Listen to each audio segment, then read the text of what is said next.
अस्सलाम वालेकुम दोस्तों, मैं हूं मियां दाऊद। पाकिस्तान में वुकला कम्युनिटी जो है वो एक मरतबा फिर टारगेट पर है। मुल्क भर में जो वुकला के ख़िलाफ़ कुव्वतें हैं वो वुकला गर्दी का इमेज बिल्ड कर रही हैं पाकिस्तान के अंदर। ये क्यों किया जा रहा है? मैंने सोचा कि थोड़ी सी रिसर्च कर ली जाए, थोड़ी सी इन्वेस्टिगेशन कर ली जाए। मेरी नज़र में, मेरी इन्वेस्टिगेशन में और हमारे जो साथी वुकला हैं उनकी राय में पंजाब कार्डियोलॉजी का वाक़या जो 2019 में हुआ था और इस्लामाबाद हाई कोर्ट के ऊपर वुकला का जो हमला है उसमें बहुत ज़्यादा मुमासलत है। उसके जो हालात वाक़यात हैं उनमें बड़ी मुमासलत है। इस पूरी कार्रवाई में, दोनों कार्रवाइयों में बड़ी मुमासलत है। और फिर जो इससे इस पूरी सूरत हाल से अब बेनिफिशरीज़ हैं वो भी तकरीबन एक ही तरह के लोग जो हैं वो नज़र आ रहे हैं। मैं आपको पंजाब कार्डियोलॉजी के वाक़े की तरफ लेके चलता हूँ।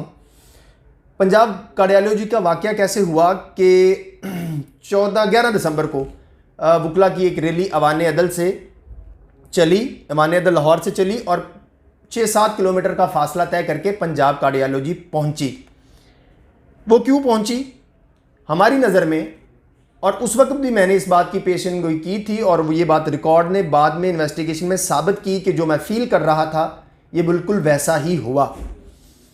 इसका पस मंज़र कुछ यूं था कि 20 नवंबर को साबिक चीफ जस्टिस पाकिस्तान आसिफ सईद खोसा जो हैं वो एक तकरीब से खिताब करते हुए वज़ीर आज़म इमरान खान के तंज का जवाब देते हैं और कहते हैं कि हम तो मुक्का लहरा कर कहा चीफ जस्टिस पाकिस्तान आसिफ सईद खान खोसा ने कि हम तो जो आने वाले दिनों में आइन तोड़ने पर जनरल परवेज़ मुशर्रफ को भी सज़ा सुनाने जा रहे हैं, उनका फ़ैसला करने जा रहे हैं। अब पूरी दुनिया जानती है कि उसका फ़ैसला क्या आना था, क्योंकि आइन तोड़ा गया था तो ज़ाहिर है कि जनरल परवेज़ मुशर्रफ को सज़ाए मौत सुनाई जानी थी आइन मुअत्तल करने के ऊपर, और वैसा ही हुआ भी। लेकिन उससे पहले क्या हुआ? 20 नवंबर के बाद जो 11 दिसंबर आई, 11 दिसंबर 2019, उसमें वुकला पंजाब कार्डियोलॉजी पहुंचे और उन्होंने पंजाब कार्डियोलॉजी के ऊपर हमला किया। मीडिया के मुताबिक तोड़फोड़ की और मरीज़ों को मारा। हालांकि बाद में तहकीकात में पता चला कि एक भी मरीज़ की डेथ नहीं हुई थी। ये रिकॉर्ड के ऊपर बात है। वुकला वहां पर क्यों पहुंचे थे? वो एक बिल्कुल डेड इशू था।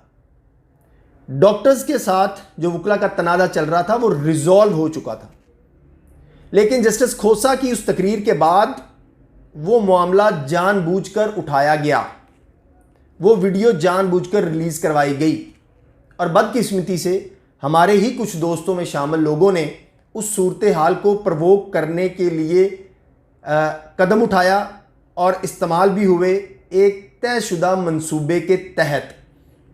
वही दोस्त जो हैं यहाँ पर पंजाब कार्डियोलॉजी से तक पहुँचे अवान अदल से वुकला को लेकर, और उसके बाद 11 दिसंबर को ये सारा वाक़या पेश आया और 17 दिसंबर को ख़ुसूसी अदालत ने जनरल परवेज़ मुशर्रफ को सज़ाए मौत सुना दी आइन तोड़ने के ऊपर। लेकिन उससे पहले जो मकसद जनरल मुशर्रफ के दोस्त हासिल करना चाहते थे वो कर चुके थे कि पूरे पाकिस्तान में वुकला का इमेज जो है वो किसी ऐसे तरीके से, ऐसे वाक़े से मुतासर किया जाए, टेंट किया जाए कि कोई भी शख्स मुस्तकबिल में जो मुतवक्के फ़ैसला है जनरल परवेज़ मुशर्रफ के ख़िलाफ़ आने वाला है उसके रिएक्शन में या उसकी सपोर्ट में निकल ना सकें। और फिर हुआ भी यही कि जब जनरल परवेज़ मुशर्रफ को सज़ाए मौत सुनाई गई, फांसी की सज़ा सुनाई गई आइन तोड़ने के ऊपर, उस वक़्त वुकला के ख़िलाफ़ क्रैकडाउन जारी था लाहौर और पंजाब के अंदर, और उन वुकला के ख़िलाफ़ भी क्रैकडाउन जारी था जो वुकला उस वाक़े में मुलव्वस नहीं थे, जो आउट स्टेशन थे, जो अपने घरों में थे। वो जानबूझकर प्रवोक किया गया और वुकला के ख़िलाफ़ क्रैकडाउन किया गया, उनको घरों से गिरफ़्तार किया गया, जो मुलव्वस थे उन्हें भी, जो नहीं मुलव्वस थे उन्हें भी, ताकि जितनी वुकला की लीडरशिप है वो जनरल मुशर्रफ वाली इंसिडेंट के ऊपर उसकी तवज्जो ना रहे और वुकला अपने मसाइल में, अपनी ज़मानतों में उलझे रहें, और वैसा हुआ भी।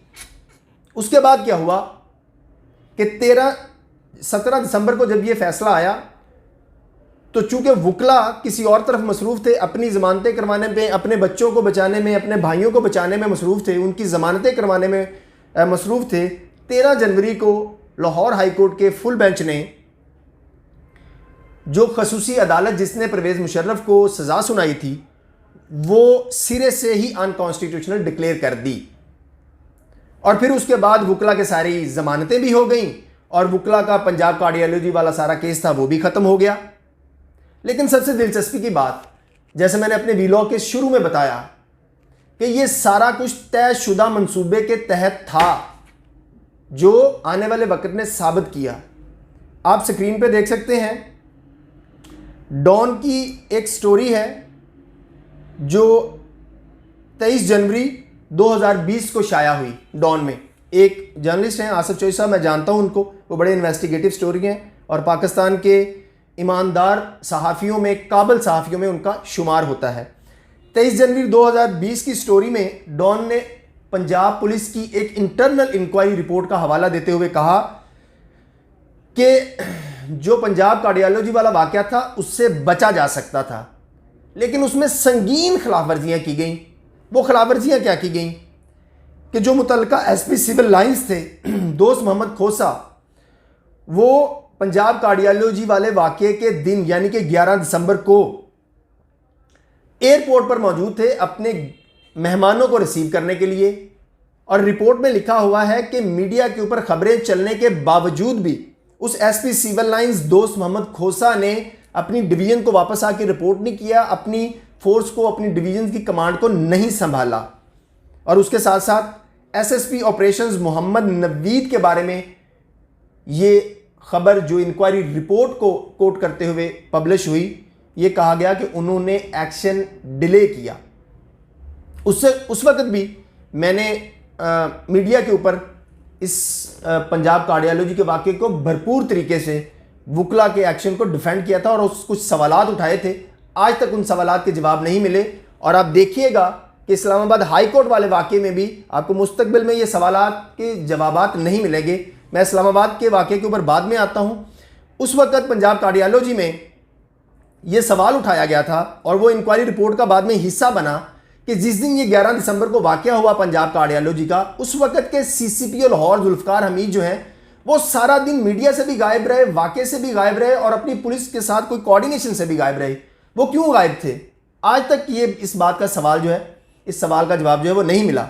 दूसरी बात, उस इंक्वायरी रिपोर्ट में ये भी निशानदेही की गई कि वुकला को अवाने अदल से लेकर लाहौर 6-7 किलोमीटर तक जो वाक़या फासला तय किया गया था उसमें किसी ने एंगेज क्यों नहीं किया।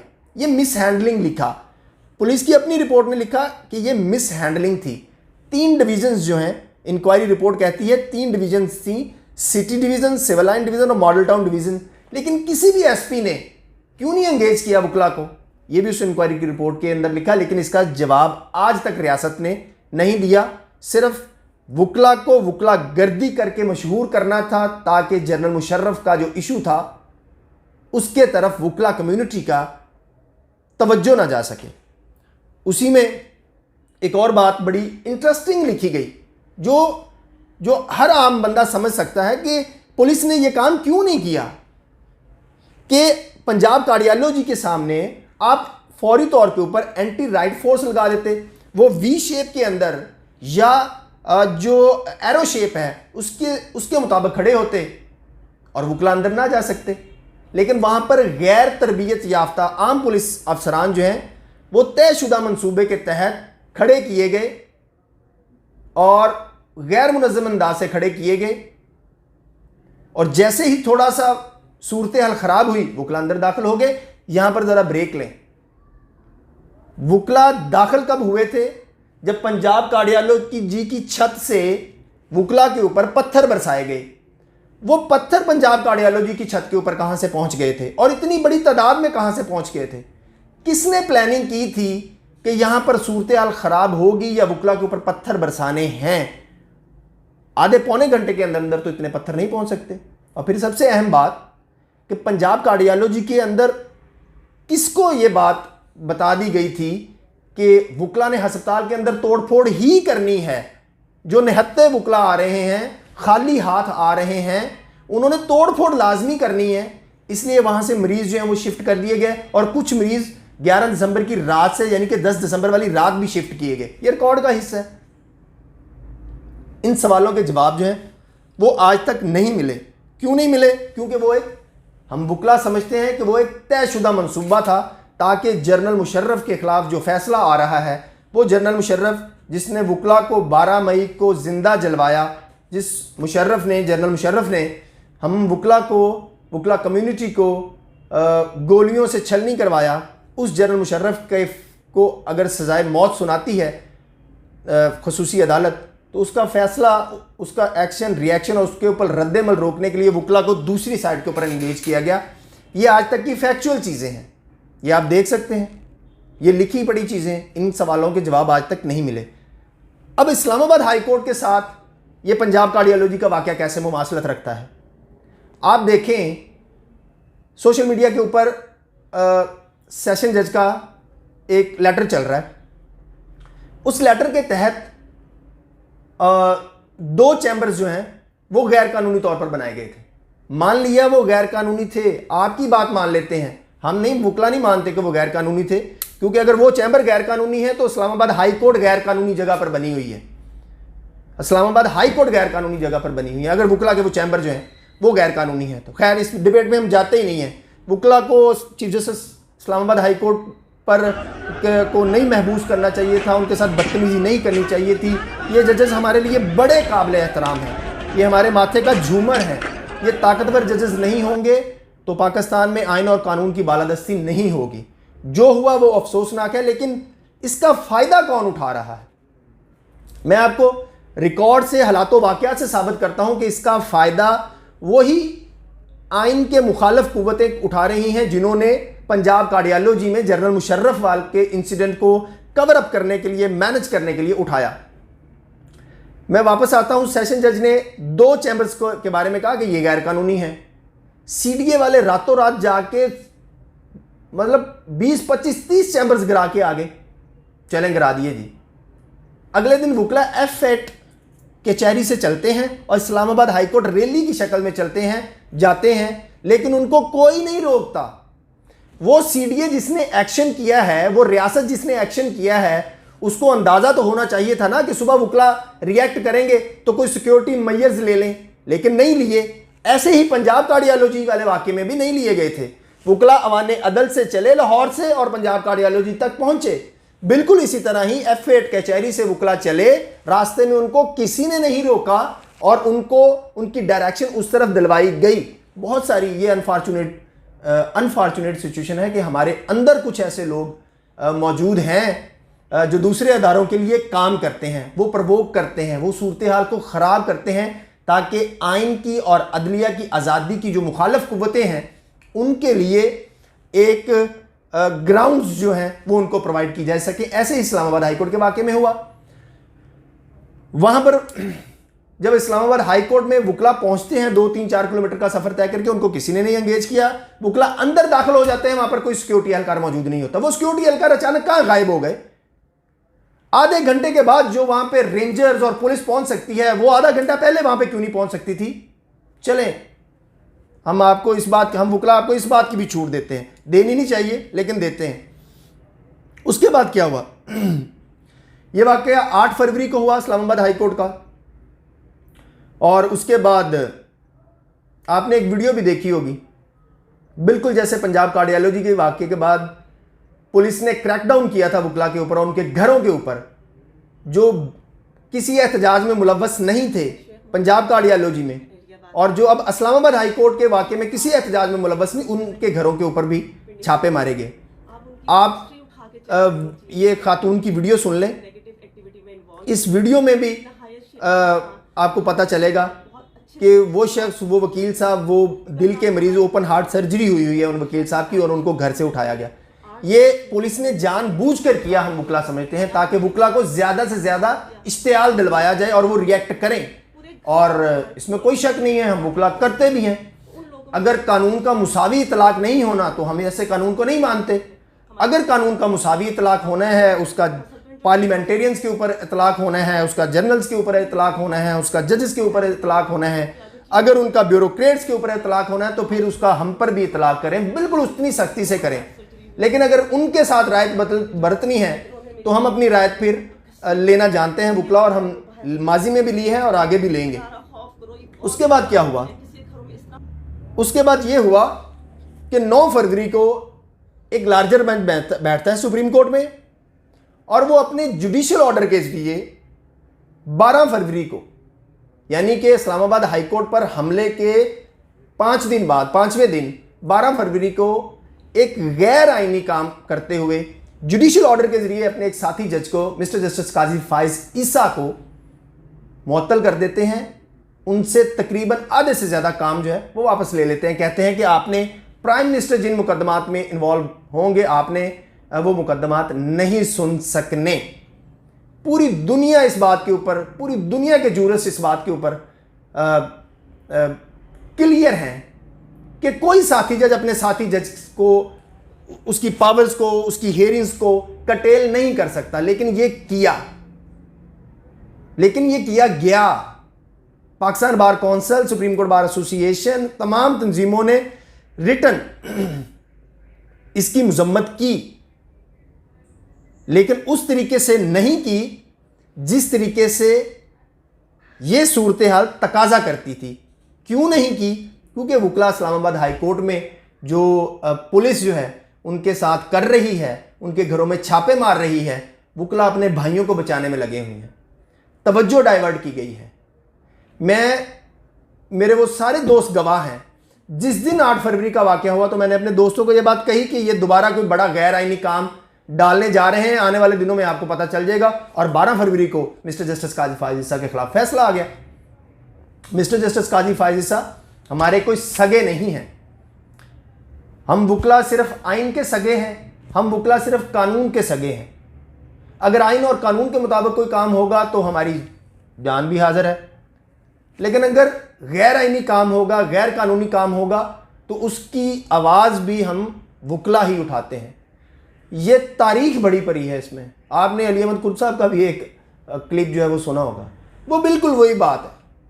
इस मुल्क में जब भी गैर आइनी, गैर कानूनी काम होगा, जब भी आइन मुअत्तल होगा, जब भी किसी गरीब के हकूक जो हैं वो मारे जाएंगे, तो उसको प्रोटेक्ट करने के लिए सिर्फ वकील ही सामने आएंगे। लेकिन इस मर्तबा सूरत हाल फिर वैसे ही इस्लामाबाद हाई कोर्ट वाली की गई। हमारी सारी वुकला क़यादत 2-4 दिन सलसल अपने वकील भाइयों को उनकी ज़मानतें कराने, उनकी मुकदमों में पेश होने में लगी हुई है। किसी का ध्यान ही नहीं है कि इतना बड़ा गैर आइनी काम कर दिया गया। यही बेनिफिशरी लोग थे पंजाब कार्डियोलॉजी के वाक़े में, और यही कुव्वतें जो हैं अब इस्लामाबाद हाई कोर्ट के वाक़े में बेनिफिशर हैं। अब ज़रा सोचे तो सही, इस्लामाबाद हाई कोर्ट वाला जो भी वाक़या हो गया है उसका अब फ़ायदा कौन उठा रहा है, किसको फ़ायदा उठा रहा है? इस बात की निशानदेही chief justice Islamabad high court mister justice Athar Minallah साहब ने भी की। उन्होंने अपनी ऑब्जर्वेशन में कहा कि मैं ये गेम नहीं खेलने दूंगा। वो बड़े ज़ीरक जज हैं। उन्होंने अदलिया की आज़ादी की तहरीक चलाई हुई है। उनको पता है कि गैर आइनी कुव्वतें किस तरह माहौल क्रिएट करवाती हैं। इसलिए उन्होंने फौरी तौर पर पुलिस को ऑर्डर किया कि किसी वकील के घर के ऊपर छापा नहीं मारना और उसको गिरफ्तार नहीं करना जो उस वाक़े में मुलव्वस नहीं है। तब जाके पुलिस रुकी है, और जब वो पुलिस रुकी है, अब आहिस्ता आहिस्ता जो पाकिस्तान बार काउंसिल और सुप्रीम कोर्ट बार एसोसिएशन है वो मिस्टर जस्टिस काजी फाइज ईसा के खिलाफ होने वाले एक गैर आइनी फैसले के ऊपर बोलना शुरू हुई हैं और उन्होंने अमली स्टेप लेना शुरू किए हैं। तो मैं और हमारी वुकला कम्युनिटी जो है वो ये समझती है कि इस्लामाबाद हाई कोर्ट वाला जो वाक़या है वो भी पंजाब कार्डियोलॉजी वाले वाक़े की तरह बिल्कुल एक स्टेज ड्रामा है। जो कुछ हुआ वो इंतहाई अफसोसनाक हुआ, वो नहीं होना चाहिए था। लेकिन अब उसके जो बेनिफिशरी हैं उनके बारे में विजिलेंट रहना पड़ेगा पूरी वुकला कम्युनिटी को। पूरी वुकला कम्युनिटी को एक दूसरे के साथ कनेक्टेड रहना पड़ेगा, क्योंकि मिस्टर जस्टिस काजी फाइज ईसा जैसे जो राइट माइंडेड जजेस हैं उनके गिर्द घेरा तंग करके कुछ मजमूम मकासद जो हैं वो हासिल करने की कोशिश की जा रही है गुज़श्ता 2-3 साल से। और किसी भी किस्म का अगर कोई गैर आइनी काम होता है उसको रोकने के लिए सीसा पलाई दीवार बन के खड़े होना है तो हम वुकला ने खड़े होना है। इसलिए एक तयशुदा मंसूबे के तहत वकला का इम्मत जो है वो पूरे पाकिस्तान में, पूरे माशरे में जो है वो बदनाम किया जा रहा है। एक मैं आपको और सबूत दे दूं, आज इस्लामाबाद हाईकोर्ट वाला वाकया जो है वो कैसे स्टेज्ड है। जिस दिन 8 फरवरी को ये इस्लामाबाद हाईकोर्ट वाला वाकया होता है, उसी रात को या शायद उससे अगले दिन कामरान खान ने दुनिया टीवी के ऊपर वकला के खिलाफ बड़ा जहरीला प्रोग्राम किया। ये आप बात लिख लें कि जब भी कामरान खान जैसे एंकर्स जो हैं, पेरोल पर काम करने वाले जो एंकर्स हैं, वो जब भी किसी कंट्रोवर्शियल प्रोग्राम करेंगे ना, वो तयशुदा मंसूबे के तहत हुआ होगा, वो उस गेम का हिस्सा होगा जो पहले हफ्ता 10 दिन पहले डिज़ाइन किया जाता है, अदरवाइज इसके अलावा कोई नहीं है। फिर आप ज़रा ट्विटर तो उठाकर देखें, ज़रा उठाएं ट्विटर। ये मैं आपको एक तस्वीर, एक ट्वीट दिखा देता हूँ। उस ट्वीट में देखें कि जैसे ही ये वाकया नज़र हुआ इस्लामाबाद हाईकोर्ट वाला, तो जनरल मुशर्रफ की तस्वीरें लगा के, पंजाब कार्डियोलॉजी की तस्वीरें लगा के ये ट्वीट्स की जा रही हैं कि जब जब वकला गर्दी होगी आपको ये जनरल मुशर्रफ याद आएगा। तो फिर आप कहते हैं कि ये तयशुदा मंसूबे के तहत नहीं हुआ इस्लामाबाद हाईकोर्ट वाला वाकया। आवाम इतने बेवकूफ़ हैं, आप क्या समझते हैं कि सारे वकला इतने बेवकूफ़ हैं? बिल्कुल ऐसी बात नहीं है। हम वकला मुत्तहद हैं, इस्लामाबाद हाईकोर्ट के, इस्लामाबाद बार एसोसिएशन के वकला के साथ हैं। हम अपने उन तमाम जजेस के भी साथ हैं जो आइन और कानून की बालादस्ती पर यकीन रखते हुए बिल्कुल कानून के मुताबिक फ़ैसले देते हैं, चाहे उनके सामने नवाज शरीफ हो, चाहे उनके सामने गिलानी हो, चाहे उनके सामने जनरल परवेज़ मुशर्रफ हो, या कोई भी ABC हो। हम और अपने उन जजेस के साथ हैं। इसलिए मेरी पूरी वकला कम्युनिटी से ये मुअद्दबाना दरख्वास्त है, एक दूसरे के साथ इत्तेहाद रहें। हमारी लीडरशिप जिस भी ग्रुप से ताल्लुक़ रखती है उसकी सपोर्ट करें, उनके साथ खड़े हों। अपनी सतह के ऊपर, इनफरादी सतह के ऊपर, इज्तमाही सतह के ऊपर हमें सुप्रीम कोर्ट हो या कोई भी हाई कोर्ट हो, उसमें होने वाले हर अनकॉन्स्टिट्यूशनल फ़ैसले के ऊपर नज़र रखनी होगी, देखना होगा। और जो मुतासरा जजेस हों जिनके खिलाफ साजिश हो रही है, मिस्टर जस्टिस काजी फायजी साहब जैसे राइट माइंडेड जजेस, उनको मुकम्मल तौर के ऊपर सपोर्ट करना होगा। अगले वीडियो तक के लिए इजाज़त दीजिए। अल्लाह हाफिज़।